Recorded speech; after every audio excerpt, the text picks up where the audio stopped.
Me explica uma coisa, eu queria muito entender, eu sempre acompanhei muito de perto essa história da taxa de transmissão, e fazia até tempo que eu não olhava para ela, o tal do RT, né, que é medido lá pelo Imperial College de Londres. Você estudou lá, né? Ou não? Estudou em Londres, né? Eu estudei em Oxford. Oxford fica assim, a uns 80 quilômetros de Londres, que é aquela cidade universitária, a construção da primeira universidade de língua inglesa, né? Aquela coisa Chique, tradicional. Mas Imperial College é a terceira melhor universidade da Inglaterra, né? sim. Oxford, Cambridge e Imperial College, que é respeitadíssima. Chiquérrimo, chiquérrimo. O Gustavo, então, normalmente quando se fala que o RT está abaixo de um, significa que estamos com as coisas sob controle. Nós estamos nesse momento no Brasil com essa taxa de transmissão em 0,60. O que, que isso significa na prática? Que a cada 100 pessoas infectadas transmitem o vírus para 60. Então, uma não transmite para a mesma quantidade. Isso é uma boa notícia? É uma excelente notícia. Isso nos dá um conforto para trabalhar, Fabiola, que nós não tínhamos, nós ainda não conseguimos ter durante essa pandemia, porque a gente começou assim, tentar conhecer o vírus, tentar entender como era que era a transmissão, qual a melhor forma para combater. Todo o sistema de saúde tinha que girar em torno de dar atenção aos pacientes sem entender direito, e a transmissão aumentando mais e mais e mais e mais.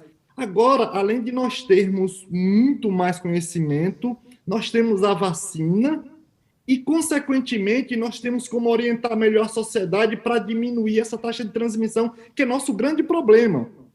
Tá? O nosso grande problema é a circulação do vírus. Quando a gente chega nesse ponto de que, olha, a cada 10 pessoas a gente não transmite para mais 10, a gente transmite para menos. Isso quer dizer que 4 pessoas já não estão mais transmitindo.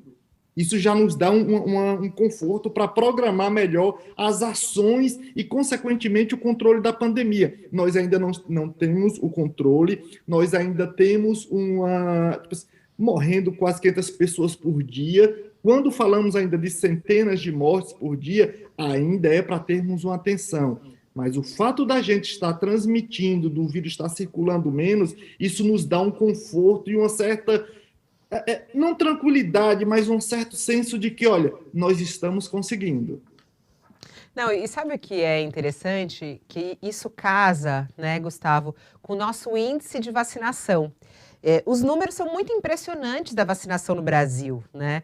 É muito raro você ver alguém que rejeita a vacina no Brasil. A gente já ultrapassou os 70% dos brasileiros vacinados com pelo menos uma dose.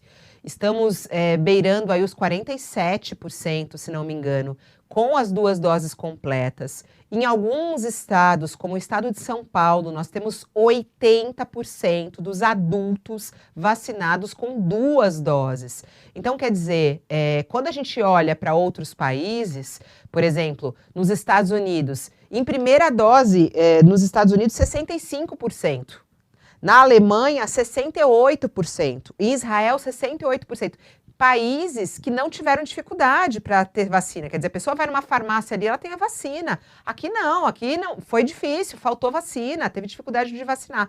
Então, quer dizer, esse é um diferencial aqui no Brasil, né? Somos, sim, a favor da vacina. Acho que a gente pode encher a boca para falar isso, né, Gustavo? Sem sombra de dúvida, nós temos essa grande vantagem, mas isso também a gente deve à mídia, tá? As pessoas, a gente chegou nas pessoas assim por causa da comunicação.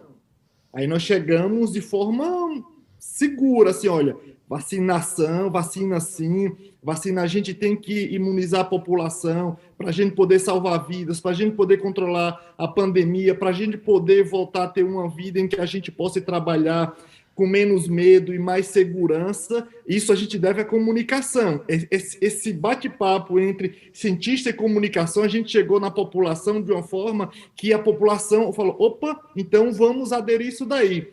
Somando a isso, Fabiola, nós temos outro nosso, que nem eu brinco assim, é o nosso carro da Fórmula 1, nosso super carro, que é o Programa Nacional de Imunização. Tá? Nós podemos chegar com vacina em qualquer ponto desse país. Em qualquer lugar desse país, nós podemos chegar com a vacina capaz de imunizar toda a população. Essa é a grande sacada. Nós temos mais entre 35 e 40 mil postos de saúde distribuídos pelo Brasil.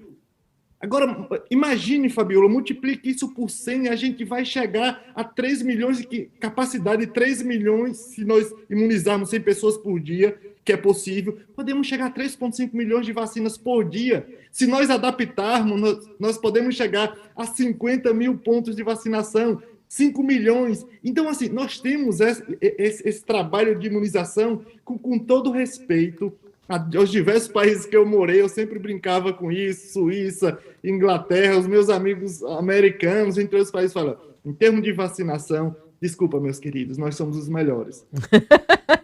Eu achei muito bacana, porque o número é muito impressionante. A gente tem em primeira dose 150 milhões de brasileiros já vacinados em primeira dose. Aí a gente tem... Agora você imagina.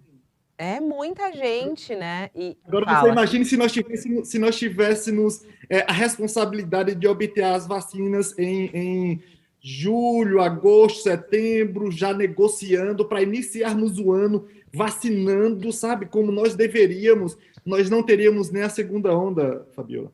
Pode ter certeza, pode escrever se estou falando. Se não tivéssemos a responsabilidade, nós não teríamos nem a segunda onda, que foi a pior de todas. Nem sei se vale a pena a gente comentar a fala do presidente lá no Guarujá, acho que nem vale, né, Gustavo? Porque ele disse que, eu não vai me incomodar com essa história dos 600 mil mortos. Ele também ontem falou contra a vacina, ficou bravo sobre a história de exigirem a carteira de vacinação para entrar no jogo do Santos.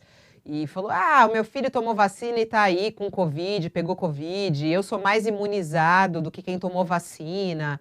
Quer dizer, essa vacinação de sucesso no Brasil ocorre mesmo com a resistência do presidente da República, né? É essa a diferença.